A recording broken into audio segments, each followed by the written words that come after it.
everybody.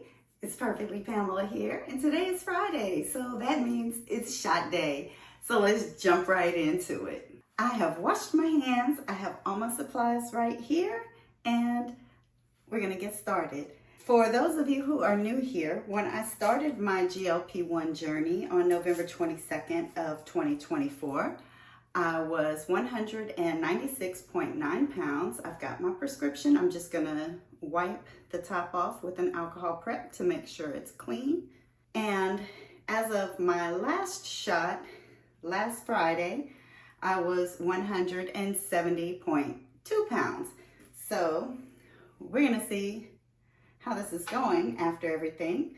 And I do have a bit of news this week. I am actually going up to 5 milligrams after some very careful consideration. You know, I wanted to stay on 4.15 as long as possible, and I think that time has run its course. I've gotten to the point where the food noise is just not suppressed, and the appetite suppression just isn't there. And so I think it's time to go up. It's been a wonderful, 6 weeks, I think, on 4.15, 5 weeks. It's been a good minute. I think it's time to go up. So this week I will be doing 5 milligrams. For my compound, it is 5 milligrams per 0.5 mLs. So that will make it 50 units on my syringe. So I'm going to draw back the syringe to the 50 with just air, and that will eliminate the vacuum when I try to take the medication out of the syringe. I'm going to take the cap off, and I will place this directly down in the middle, and I'll show you. It's right in the middle of the little circle, and I'll push the air in, and then I'm going to draw this back to 50. And I'm gonna do a little bit more because I see a little bit of an air bubble up at the top. And I want to make sure I get that out. Okay. And I'm at the 50. I'm gonna pull that straight out. Don't want to bend your needle. And if you can see, that is at the 50 mark. Hopefully that focused. I am doing my right thigh this week. I've been doing my abdomen, kind of going back and forth while I got used to this new compound from Hallandale, and I think I'm good with it. So I'm gonna go ahead and go down to my thigh, and let me get y'all situated. Okay, so I'm gonna do my right thigh. Let me get this together. I'm gonna grab a fresh alcohol wipe and clean this area. And let that dry. All right, so I'm just gonna pinch right here and put that in.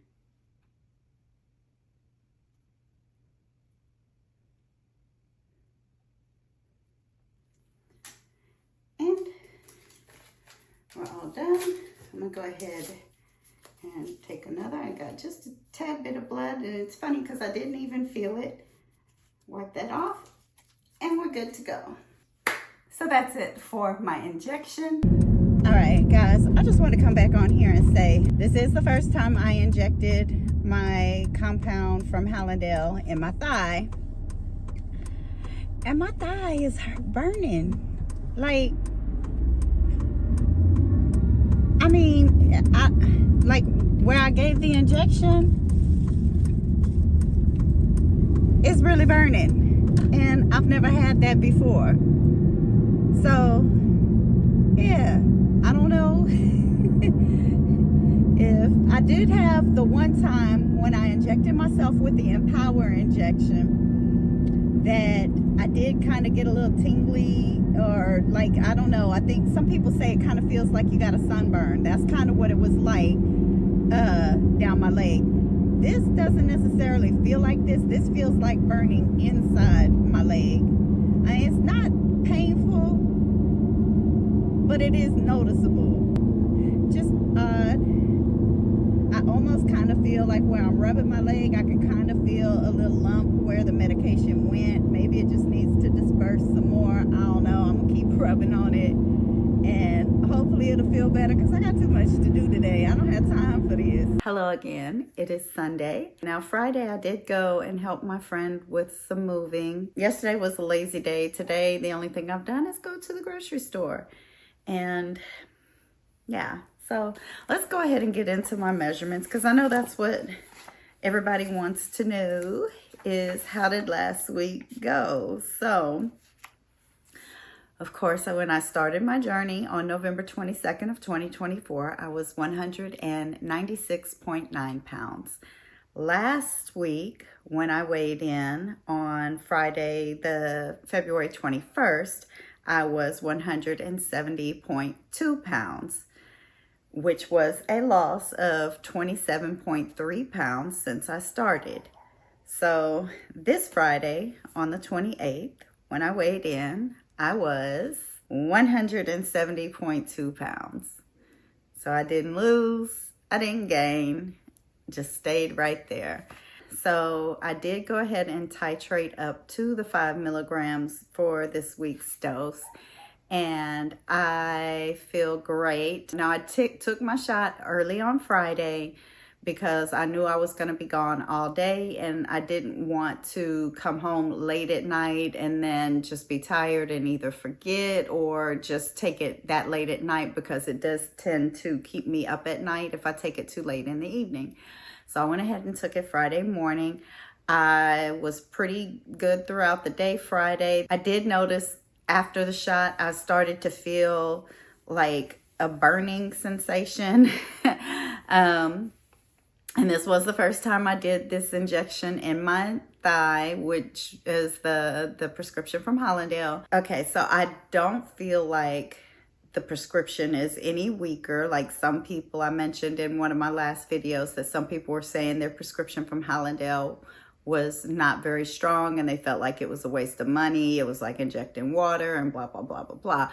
I don't feel like that, because as soon as I did my first injection, I started to feel a little bit of nausea, which I don't normally feel with my prescription that I was taking from Empower. It feels like it was kicking in right away. And again, when I took my injection this Friday, right after, I started feeling that burning sensation, and that lasted on and off maybe about 30 minutes. I would say maybe an hour, I don't know. But anyway, I was saying that to say that I don't think that the prescription is any weaker. I just feel like it was time for me to titrate up, because I had been on the 4.15 for 5 weeks, I believe. And so I think it was just time to titrate up. My body was getting used to it, and I was not getting the same appetite suppression that I had been before. Another reason why I say that is because I just really did not have a super appetite. Now, I was hungry on and off throughout the day. We did stop and get lunch, but I could barely eat it. I ate maybe an eighth of what I got, and I was full. So I feel like it's working. Yesterday, I'm not going to say I had to force myself to eat, but it was back to the normal appetite suppression that I'm used to, where I just really am not overly hungry and I don't really have too much of an appetite for anything specific. And I have to kind of really think about what can I eat that's not going to just make me go, blah. And when I would eat something, I was full almost immediately, a few bites in, and I'm like, ugh, I'm stuffed. So that's more of what I had been getting previously. So I think it was just the 5 milligrams, and I'm doing good on the 5. So we'll see how this week goes. All right, so now that we've gotten all the weigh-in stuff out of the way, I wanted to weigh in on insurance coverage for GLP-1, specifically for weight loss. And the reason I'm gearing it more towards weight loss is because Pretty much every insurance, almost every insurance, all that I know of will cover GLP-1s for diabetes. If you have diabetes, then most likely your insurance is going to cover your GLP-1. But if you're just taking it for weight loss, if you have obesity or overweight, then most insurances, and I'm going to say most because I know there are some exceptions, most insurances do not cover it.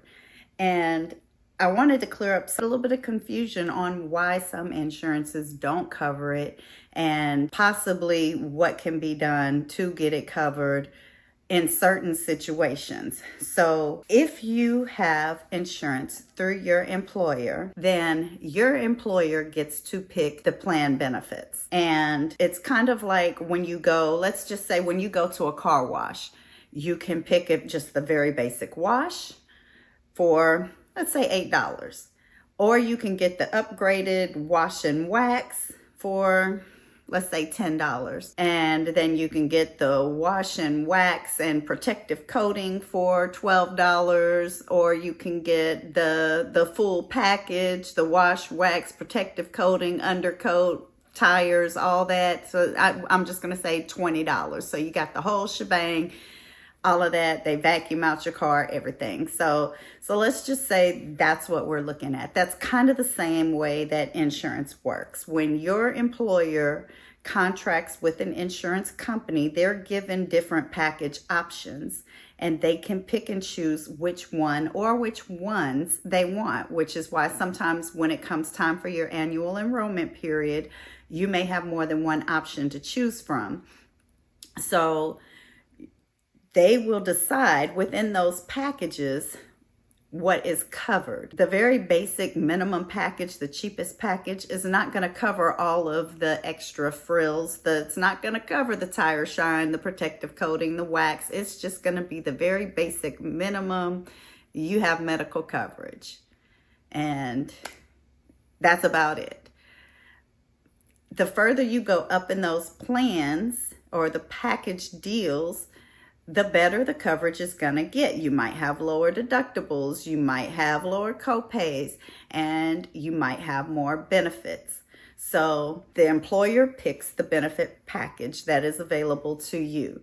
Once you buy into that package and you're paying your monthly premiums, let's say your package is one of the mid-grade packages, something in the middle, but it does not cover weight loss medications.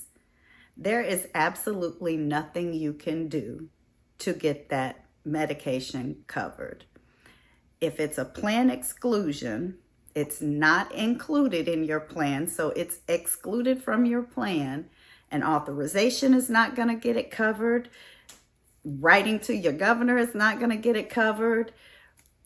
Appealing to your insurance carrier is not going to get it covered. If it's an exclusion, it is not covered, period. That's it. And that's unfortunate. That's the situation I'm in. My employer benefit package does not cover weight loss medications. As far as insurance carriers covering your medication and your employer picking your benefit package, so that's why you can see someone else who has the same insurance carrier as you, and they also have it through their employer, but their benefits are different. My sister and I both have the same insurance carrier. We work for completely different companies. Her deductible is lower than mine. Her coverage is different than mine. So even though our companies are contracted with the same insurance carrier, our benefits are different because we have different benefit packages that were offered to us through our employers. So that's just another thing to look at. Like some people may say, oh, I have Blue Cross Blue Shield and it covers my GLP-1 for weight loss. And then you have Blue Cross Blue Shield and you're like, well, why doesn't it cover mine? So in most cases, that's going to be wise because your employers have different benefit packages through the carrier. Another thing I wanted to mention is the prior authorization process. And I pulled this off of Eli Lilly's website, and it's just the prior authorization resource guide. And this specifically is for Zepbound. So this is for weight loss, just to kind of talk a little bit about the prior authorization process and what it is, why you need it, and how it all works. So first of all, there are different reasons why your plan could require prior authorization. The main one being that they want to ensure that the doctor's prescribing the medication within the guidelines of what the FDA has approved the medication for. So that is why prior authorization is typically put in place. They also have some plans where they'll have step therapy. So let's say your doctor wants to prescribe this medication, but your insurance says, okay, we'll cover that medication, but only if they've already tried this medication first and it didn't work. Not going to see that a lot with a GLP-1 because there's not really a whole lot of GLP-1s to say, well, we want you to try this or we want you to try that. You see that a lot of times with prescriptions like for ADHD, where there's multiple different medications that can treat ADHD, and some of them may be way more expensive than others. For Adderall, for instance, my daughter does have ADHD. In order to get her Adderall prescription, they had to show that she had tried other prescriptions like Vyvanse, I can't remember the other ones, and that they were not successful, that she was not able to take those for whatever reason. And it may not necessarily be that it's not working. It could be that you're having adverse side effects from it. Again, you're not going to see that a lot of times with the GLP-1s because there's not a lot of other medications that can treat obesity the way that a GLP-1 does. Maybe coming in the future when we have things like retatrutide and all the other things that are coming down the pipeline, and as the medication, the price starts coming down, more insurances may begin to cover GLP-1s for weight loss, but then you might start seeing things like step therapy being a requirement. Another thing that you might want to be concerned with is if your insurance does cover it, are there plan limitations? Will they only cover so many per lifetime or per year? And so like maybe they cover it, but they only cover 6 prescriptions per year, which means once you hit that 7th month, you're paying out of pocket. Or maybe they cover, let's say, 36 prescriptions per lifetime. So that means you'll have 3 years worth of coverage for this medication. And once you hit that 37th month, you're paying out of pocket. Again, you're not seeing a lot of that with these prescriptions yet, simply because a lot of companies aren't even covering them for weight loss. So once the price comes down, you might start seeing more companies cover them. If you're one of the lucky ones who does have insurance coverage for GLP-1 specifically for weight loss, then let's talk about the prior authorization itself. The first thing you need to know about prior authorizations is they normally have a time limit. It does depend on your insurance carrier, what their guidelines are, and how your healthcare provider requests the authorization. So it could be for 3 months, it could be for 6 months, it could be for 12 months, again, just depending on whatever guidelines your carrier has set up. When your provider requests a prior authorization, they will submit your medical records to the insurance carrier. Normally, what the insurance carrier is going to be looking for is, do you have the specific conditions that that medication is FDA approved to treat? Some insurance carriers will have certain guidelines put in place, like they want to see for obesity. Have you tried diet and exercise?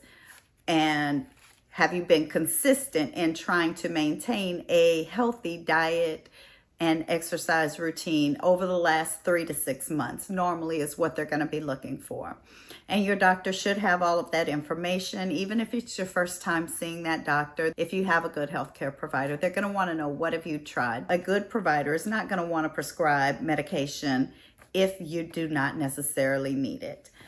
And so same with the insurance company. They want to see that the doctor has done their due diligence and verified all of your information, and that they're not just going prescribing medication all willy-nilly. Again, These are not specific guidelines from any insurance carrier. These are just general guidelines that Lilly has kind of put together, pulling information from various different insurance carriers. So this is like the common criteria that you're going to see across all of the major carriers that cover it, for the plans that cover it. And I just really need to drive that home. Even if you meet this criteria, if your plan does not cover it, it does not cover it. I fall in this criteria. For my plan, it's an exclusion. I cannot get it covered.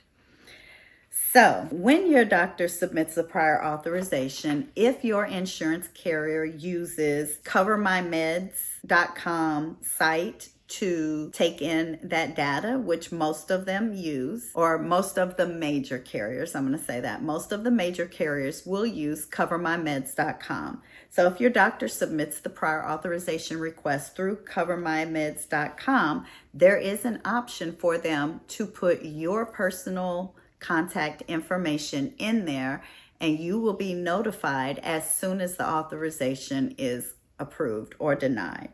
So you do have to give them permission to do that. When you meet with your healthcare provider, you can ask them, will this be submitted through Cover My Meds? And if so, can you add me so that I can be notified of the outcome? So it does have information on there about that as well. There is a spot for them to check that you've given your consent. And so once the authorization is reviewed and a determination is made, you will get a message as well as your healthcare provider. They kind of just go into some details here about the BMIs, and there's different classes of obesity. They also have specific diagnosis codes depending on where you fall within the range. And a lot of times your provider will put multiple diagnoses. So putting in the different diagnoses, even if you fall into an obesity category and the medication is covered for obesity alone without additional comorbidities, they could still put the additional comorbidities on there. It just strengthens your chance of getting your authorization approved, even if it's not a requirement. In most cases, if you meet the criteria for what the guidelines that your insurance carrier has set out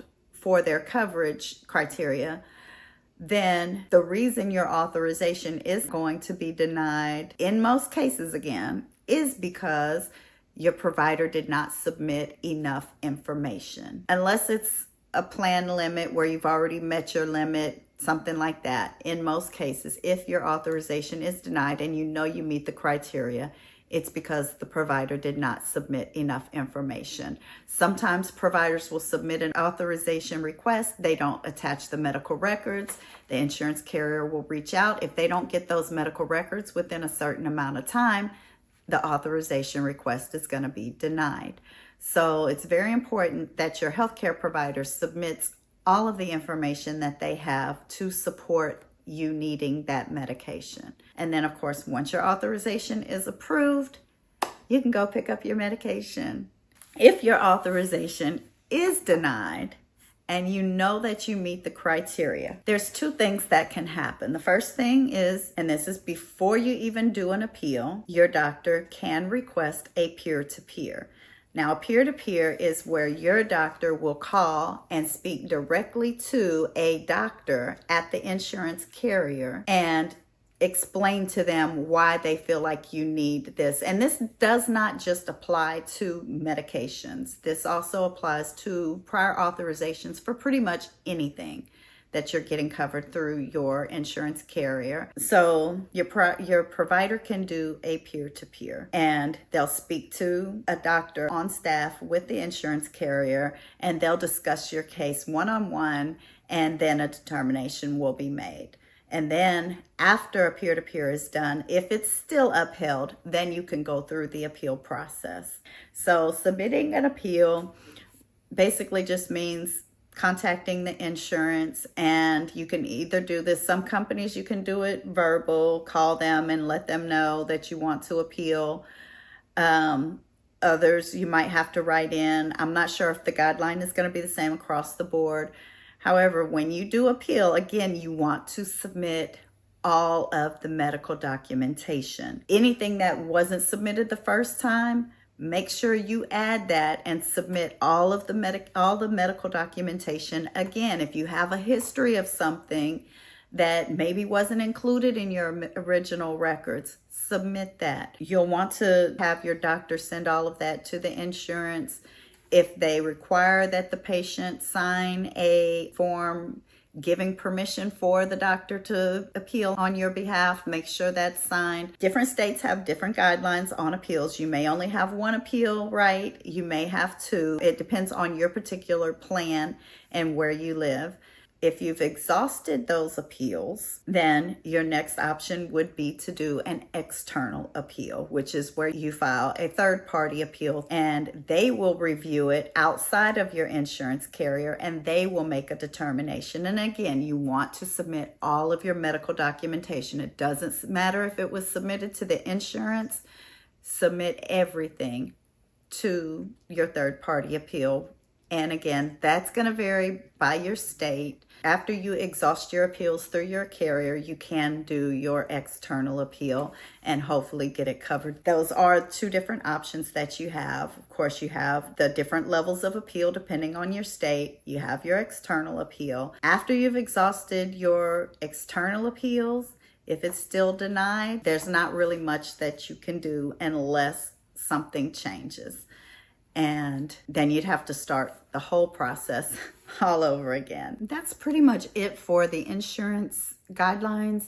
And again, it may not be the exact same from carrier to carrier. They may have some differences. Some carriers may cover it, some may not. Some might have different prior authorization guidelines. And then again, the appeal process, all of that may vary slightly from state to state, from carrier to carrier. So just make sure you check with your insurance carrier about your specific coverage and what options are available to you if your prior authorization is denied. And I wish everybody good luck with that. I wish everybody could get coverage for this medication because it truly has been life-changing for me.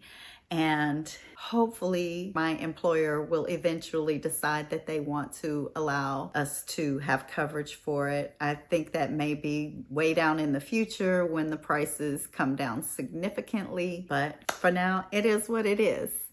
So I hope this information was helpful. If you do have any questions about anything related to the prior authorization or insurance coverage, please feel free to drop a note in the comments. And if I don't have the information, I will definitely try to find it. Now, again, I can't answer insurance specific questions because that is going to depend on your particular benefit plan and your carrier. But general questions, I will be more than happy to try to find the information if I don't already have it. Otherwise, I will see you all back next week. And until then, be blessed.